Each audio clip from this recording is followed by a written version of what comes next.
अब आप अच्छा कह लो या महंगा कह लो, लेकिन Hyundai i20 का नाम ही काफ़ी है। Hyundai i20 की बीते 20 दिनों में 20,000 से ज़्यादा बुकिंग पार हो गई हैं। इतना ही नहीं, कंपनी ने 4,000 से ज़्यादा गाड़ियों की डिलीवरी भी कर दी है। जब ये लॉन्च हुई थी तो ये बहुत सारे लोगों ने कहा कि बहुत महंगी लॉन्च कर दी है, नहीं बिक पाएगी, और बहुत सारी बातें सामने निकल कर के आई। लेकिन अब ये लग रहा है कि ये गाड़ी भी रिकॉर्ड तोड़ बिकने वाली है।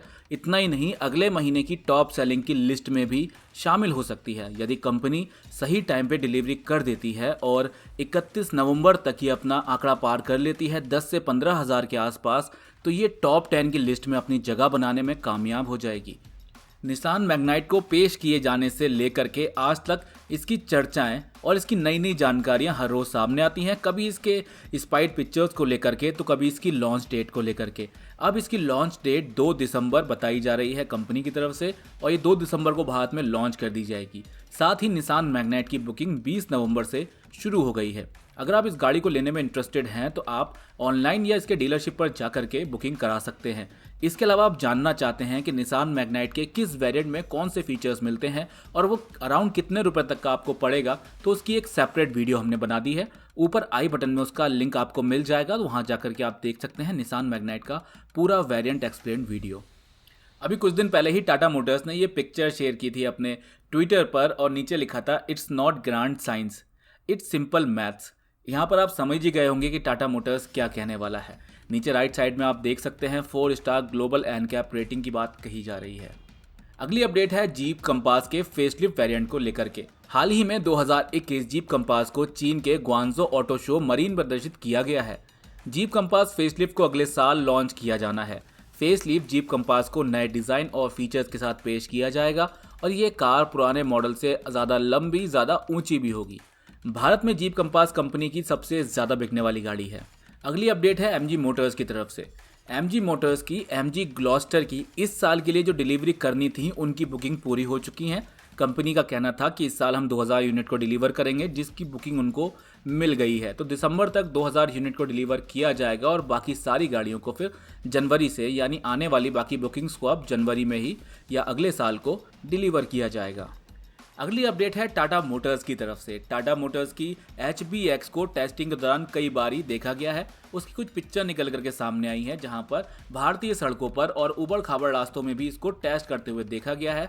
ये गाड़ी पूरी तरीके से कैमोफ्लाज होती है, तो इसमें पता नहीं चलता है कि क्या डिज़ाइन है। हालांकि इसका जो कॉन्सेप्ट मॉडल है, टाटा ने कहा था कि ये अपने कॉन्सेप्ट मॉडल जैसी ही दिखेगी, 90% वैसी ही होगी, लेकिन जो कॉन्सेप्ट मॉडल में टायर दिए हुए थे वैसे टायर इसमें नहीं मिलेंगे, लेकिन जो लुक एंड डिज़ाइन है वो बिल्कुल वैसा ही मिलेगा।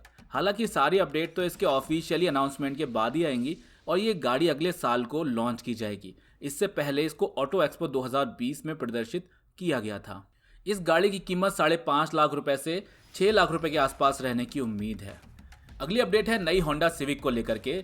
नई होंडा सिविक का जो प्रोटोटाइप है उसको रिवील किया गया है। इस नई जनरेशन सिविक में कई सारे बदलाव किए जाने हैं। नई होंडा सिविक के डिजाइन को पहले से ज्यादा क्लीन रखा गया है और इस गाड़ी में पुराने मॉडल जैसा लो राइड बोनट रखा गया है। कंपनी ने बताया है कि अपर बॉडी पर बहुत ज्यादा काम किया गया है, जिस वजह से ए पिलर को आगे लाया गया है ताकि विजिबिलिटी को और भी ज़्यादा बेहतर किया जा सके। इसका जो लुक एंड फील है वो काफ़ी अच्छा लग रहा है और ये ग्लोबल वेरिएंट की आप तस्वीर अपनी स्क्रीन पर अभी देख पा रहे हैं और ये इंटीरियर भी ग्लोबल वेरिएंट का है। एग्जैक्टली इंटीरियर कैसा होगा ये तो इसके लॉन्च हो जाने के बाद ही पता चलेगा और कंपनी की तरफ से ये कहा गया है कि इसकी जो ऑफिशियल इमेजेस हैं उनको जल्दी ही जारी कर दिया जाएगा। अगली अपडेट है निसान माइक्रा के फेसलिफ्ट वेरिएंट को लेकर के। यूरो स्पेक फेसलिफ्ट वेरिएंट का खुलासा कर दिया गया है। कंपनी की सबसे पॉपुलर कारों में से एक है निसान माइक्रा। अब कंपनी इसे नए अवतार में लॉन्च करने की तैयारी कर रही है। मौजूदा समय में निसान माइक्रा की 5th जनरेशन मॉडलों की बिक्री बंद कर दी गई है। 2021 माइक्रा नए यूरो उत्सर्जन मानकों के अनुसार अपडेट की गई है और जल्दी ही इसको यूरोप में लॉन्च किया जाएगा। दोस्तों, किन गाड़ियों पर कितना डिस्काउंट चल रहा है और पिछले महीने कौन सी गाड़ियां सबसे ज़्यादा बिकी हैं, कौन सी बाइक सबसे ज़्यादा बिकी हैं, कौन से स्कूटर सबसे ज़्यादा बिके हैं, इनकी वीडियो हमने बना दी है। अगर आपने वो वीडियो नहीं देखी है तो ओके कार 24/7 यूट्यूब चैनल पर ही वो सारी वीडियो आपको देखने को मिल जाएंगी। टोयोटा फॉर्च्यूनर का जो फेसलिफ्ट वेरिएंट है उसकी बुकिंग शुरू कर दी गई है। टोयोटा फॉर्च्यूनर फेसलिफ्ट को जल्द ही भारत में लाया जाना है। इसे कई बार टेस्टिंग के दौरान देखा जा चुका है। टोयोटा फॉर्च्यूनर फेसलिफ्ट की बुकिंग शुरू हो गई है। हालांकि ये सिर्फ डीलरशिप स्तर पर ही शुरू की गई है। इस नए मॉडल को कई बदलावों के साथ लाया जाना है। टोयोटा फॉर्च्यूनर फेसलिफ्ट को साउथ ईस्ट एशिया बाजार में जून 2020 में लाया गया था। अब जल्दी ही इसे भारत में लॉन्च किया जाएगा। खबर ये आई थी कि इस मॉडल को बाजार में नवंबर के अंत तक लाया जा सकता है, लेकिन अभी तक कंपनी ने इस बात की कोई पुष्टि नहीं की है। जहां तक उम्मीद है दिसंबर के अंत तक या जनवरी के महीने में इसको ऑफिशियली लॉन्च कर दिया जाएगा इंडिया में। फिलहाल बुकिंग शुरू हो गई है। डीलर स्तर पर कुछ डीलरों ने इसकी बुकिंग लेना शुरू कर दी है। चलिए अब कुछ बाइक की अपडेट देख लेते हैं। टॉप सेलिंग बाइक की वीडियो तो हमने बना दी है, लेकिन यहाँ पर हम आपको ये अपडेट देते हैं कि बाइक मार्केट में क्या नया चल रहा है। पहली अपडेट है, भारत में KTM एडवेंचर 250 को 20 नवंबर को लॉन्च किया गया है। KTM एडवेंचर 250 एक्शन और एडवेंचर से भरी बाइक है। इस बाइक को 2,48,000 रुपये शोरूम प्राइस पर लॉन्च किया गया है। लॉन्च के साथ ही इसकी बुकिंग भी शुरू कर दी गई है। अगर आप इस गाड़ी को लेने में इंटरेस्टेड है तो ऑफिशियल साइट पर या इसके डीलरशिप पर जाकर के बुकिंग करा सकते हैं। अगली अपडेट है 2021 BMW S1000R को लेकर के इसका खुलासा कर दिया गया है। बहुत लंबे इंतजार के बाद BMW ने अपने फ्लैगशिप बाइक BMW S1000R के अपडेटेड मॉडल को पेश कर दिया है। ये बाइक अगले साल लॉन्च हो सकती है। इसके अलावा इस बाइक को पहली बार 2014 में लॉन्च किया गया था, जिसके बाद इसके अपडेट का इंतजार किया जा रहा था। अब ये बाइक यूरो 5 BS6 उत्सर्जन मानकों के अनुसार अपडेट कर दी गई है। अगली अपडेट है होंडा की तरफ से। होंडा हॉर्नेट 2.0 और डियो स्कूटर जो आता है इसका, उसके रैप्सोल वेरिएंट को लेकर के इसका रैप्सोल एडिशन लॉन्च किया है। इन दोनों ही वाहनों को रैप्सोल एडिशन के ग्राफिक्स और पेंट के साथ पेश किया गया है। ऑरेंज और ब्लैक दिख रही है गाड़ियां काफ़ी ज़्यादा अट्रैक्टिव लग रही हैं। कंपनी ने 800 ग्रैंड प्रिक्स की जीत की खुशी के मौके पर यह खास लिमिटेड एडिशन लाया है। इन दोनों के इंजन और फीचर्स में कोई बदलाव नहीं किया गया है, बस एक्सटीरियर में चेंजेस किए गए हैं। अगली अपडेट है BSA की तरफ से।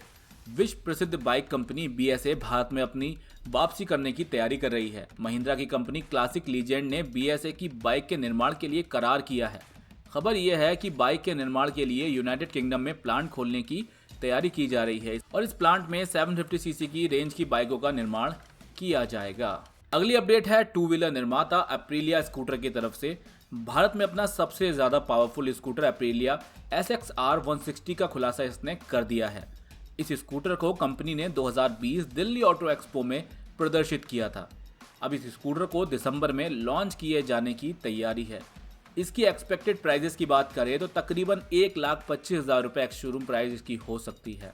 तो उम्मीद है आपको ये वीडियो पसंद आया होगा। अगर पसंद आया हो तो इस वीडियो को लाइक कर दें और ओकेकार 24/7 यूट्यूब चैनल को सब्सक्राइब कर लें। 50,000 सब्सक्राइबर होने के हम बहुत करीब हैं। Thank you for watching.